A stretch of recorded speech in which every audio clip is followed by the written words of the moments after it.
Hello, students. Let's continue our story, Tucket's Travels. The last part that we were reading here in these pages, when they saw a stand of tree and a plume of dust, and they were very scared, they were very tired, and they were thinking if they can make it to the trees and they may find water there, or this dust that maybe it was made because of the riders who will chase them and follow them to find them. And they were thinking about the trackers in the Comanches group, that they can track anything, they can track their footprints. They were thinking about all of these things. Now what will happen to them? Let's here see. He looked, which means Francis, he looked to the trees, which were about 2 miles away. He could carry Billy there. They could get to the trees in time. Then what? The riders would keep coming back until they came to the place where Francis and the children had turned off, about 9 miles back. So the trees are far away from them, about 2 miles. And he was thinking about the riders, if they will come back to the spot where they lost the children. It's about 9 miles. They would see the marks and turn and start north. 9 miles. The horses would be tired, but they would make 10 miles an hour. See, so Francis was thinking that the Comanches need to go 9 miles to find the children, and he said that the horses will be tired when they will run all this distance, but in the same time he was thinking that the horses can run for 10 miles. So because as we know that Francis is responsible and he is a smart boy, he was thinking about all these details, and also because he's scared for himself and for the children. 9 miles. The horses would be tired, but they would make 10 miles an hour. They had to ride maybe 20 miles back to the stern and then 9 or 10 miles north after the children. So he was thinking maybe the Comanches will run from the plume of dust spot to the turn point where they lost the children. Maybe it's about 20 miles, and they have to run from there to the north about 10 miles or 9 miles. So he was making some calculations and estimations in his mind, trying to estimate the distance and estimate the time that they need to reach to the trees and the time that the Comanches need to reach to the children. He let the figures work through his tired brain. So his tired brain, because he is tired because of thinking a lot about everything happened with them, around them. Okay, so he was doing some math in his mind. He was thinking, he is making calculations and some estimation for the time. Maybe 4 hours, but more likely 3. The riders would be on them in 3 hours.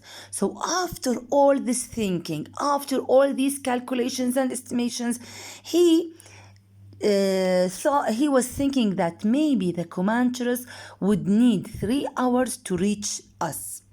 Okay, Francis and Billy and Lottie would need an hour to make the trees, and then nothing. So he was thinking that the trees are far away from them 2 miles, so they will need about 1 hour walking to reach the trees. And the horses and the Comanches are far away from them about 9 miles. They may need 3 hours to reach them. Maybe less, maybe more. Okay, so he was thinking that we can reach to the trees before the Comanches, and then nothing will happen. It would all just happen later. So in this point, when they will reach to the trees, maybe nothing will happen to them and they will be safe. But he said maybe something will happen to us later. If the Comanches follow them to the trees, they will find them, even if they will try to hide themselves. They'd get him and take the children, and nothing would have changed except that a few horses would be very tired and he, Francis, would be dead. Francis was thinking about everything because always he feels responsible about everything with him, happened with him. He was thinking, maybe we will reach the trees before the Comanches and we will be safe and nothing will happen to us. But later, if they, the Comanches, will get Francis, the children will be in danger and he can't save them and maybe he will be dead. So he was thinking even about the children because he feels responsible and he's scared. He wants to protect them in any way he could. And as for what would happen to Lottie and Billy, and just when he was thinking what might happen to Billy and Lottie if the Comanches caught them, his heart grew cold. This is an idiom which means that he feels scared. Once he was thinking that if the Comanches will caught us, maybe I will be dead and Lottie and Billy, they will be in danger. So directly his heart grew cold, which means his heart started beating faster and he feels very scared. So this is an idiom and it means that he's scared. But there was something else back there, more than just the plume of dust. There was a cloud. Wow. So here you see, we said before that they saw two things, a stand of trees and a plume of dust. Now they see something else, you see. They saw also a cloud, and this cloud means a thunderstorm.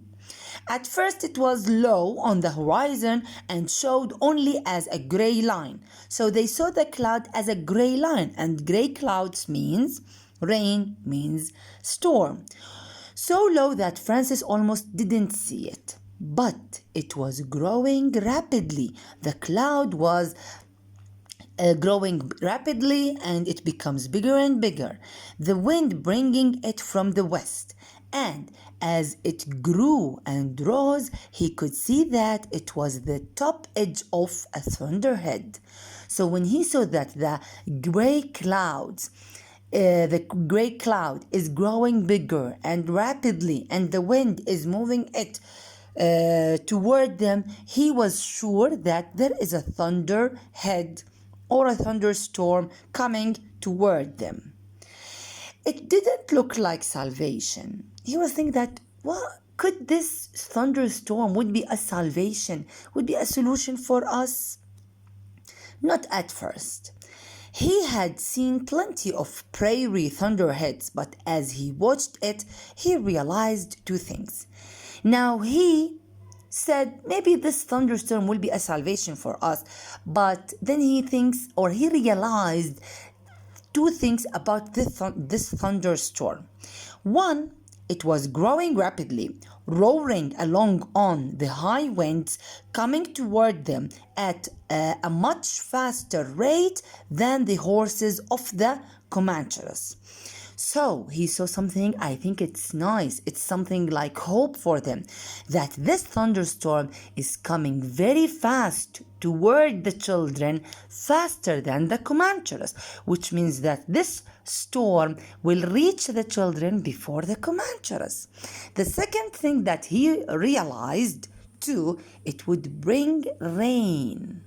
So I think here there is a little bit hope for the children because of this thunderstorm. Rain that would ease their thirst and cool their burning bodies, and far more important, rain that might wipe out their tracks, erase everything they had left behind them. So rain is a good salvation for them. Why? For two reasons. The first one, it will ease their thirst. You know, they are thirsty, they don't have water. So the rain will be a good salvation for them. And the rain will cool their bodies because they feel very hot, so the rain will cool them a little bit. And besides, the rain will wipe all the tracks behind them. You know why? Because all the ground will turn into mud. When it's mud, all the footprints, all the tracks will be erased, will be vanished. So it's a good way to protect themselves. The trackers with the commanders can't find their way in the mud or if it's raining.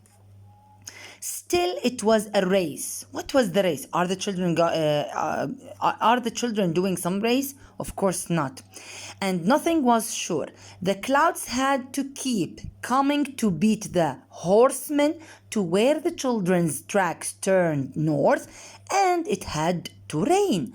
So the race, what? The race was between the rain or the cloud or the thunderstorm and the comanches, the riders.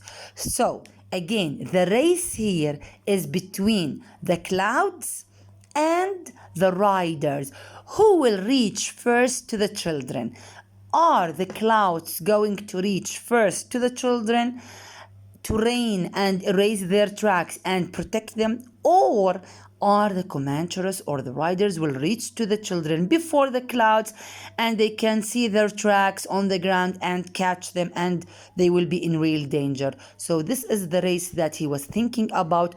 Which one of them will reach first?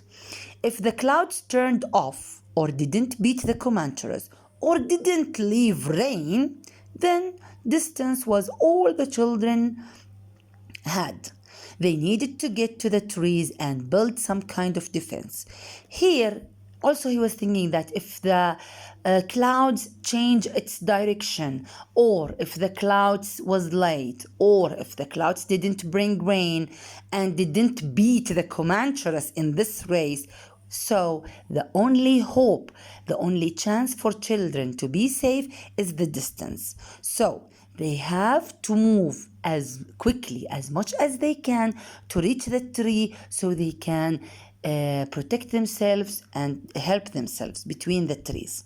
So this is their only hope if the clouds didn't beat the comanches and reach to the children first. Francis picked up Billy, who was still sound asleep and seemed to weigh a ton. He set off at a shambling walk, abandoning the tedious brushing in the race to get to the trees. Now, Francis picked up Billy, as you see, because Billy's still asleep and he's tired, he can't walk. And of course, Francis won't leave him. They kept walking and they kept shuffling. They barely can walk because they are very tired and exhausted. Shambling walk, which means shuffling. This is another synonym for shuffle. And abandoning the tedious brushing. Tedious means boring.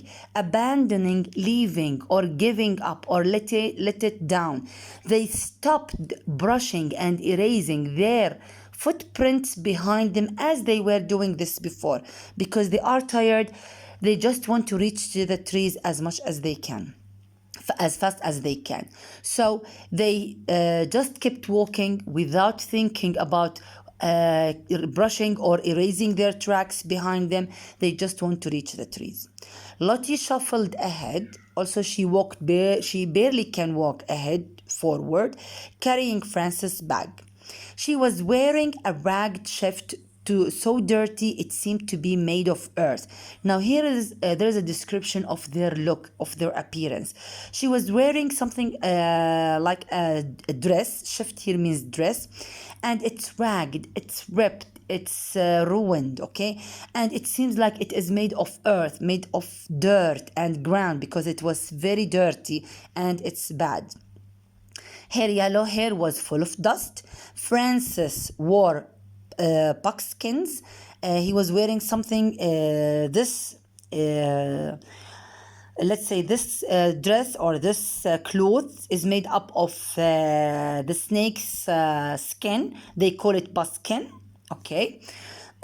He was wearing this also, but the children only had what was left of their original clothing and what they'd managed to pick up along the way. So the children doesn't have anything with them, only the clothes that they are wearing, and maybe they in Francis' small bag, they picked some little things that they could pick with them, but of course not food, not water. So in general, the children have nothing with them. We are a sight, Francis thought, a ragtag mob of a sight. So he said that we are a sight, which means that we are easily to be seen. They are in a flat area, a wide area. There is nothing to hide under or behind. So he said that it's easy for us to be seen. Anyone can see us easily. A ragtag mob of a sight. Ragtag mob which means crowd. Ragtag mob which means unorganized crowd of people or group of people. Now, for himself, he considered themselves like they are untidy or unorganized group of people who are walking in the middle of the desert, and they are easily can be seen from anyone. So that's why they have to walk quickly to reach the trees so they can at least hide between the trees. He looked at the trees and they didn't seem any closer. They were walking and walking and they were looking at the trees, but still the trees didn't look close to them. He looked at the cloud and it was still building, it was still growing up, though it seemed to be heading off slightly to the south. So it seems that also it's coming towards the south. He looked at the dust plume and it was still moving on the same line eastward, getting ready to cross their track. So he was looking at the trees that he needs with the children to reach there. And he was looking at the cloud, the storm, when it will reach them to protect them. And also he was looking at the plume of dust made by the riders, and he was thinking when the riders will reach us. So they have three choices in front of them: the trees, the cloud that will bring a storm, and the dust that will bring the Comanches or the riders. He looked back to the trees, the closer solution, let's say, to them, and thought, I would absolutely kill for that old mule we had. But the mule had been taken by the Comanches. He was thinking that they are going to be killed by the mule. It's an animal that they had. And this mule was taken by the Comanches, which means that maybe they take something from them. So he was thinking that also they will be killed because of this mule. So till now, they are walking. They are thinking about the three choices in front of them, the trees that is very close to them, the race between the clouds and the Comanches, who will reach to them first, and the clouds will bring storm, and the storm will bring rain, and rain is a very good salvation for them, for their thirst and to erase their tracks. So they depend on hope, and let's see later if they are really lucky children or not. This is what we will see in the next page.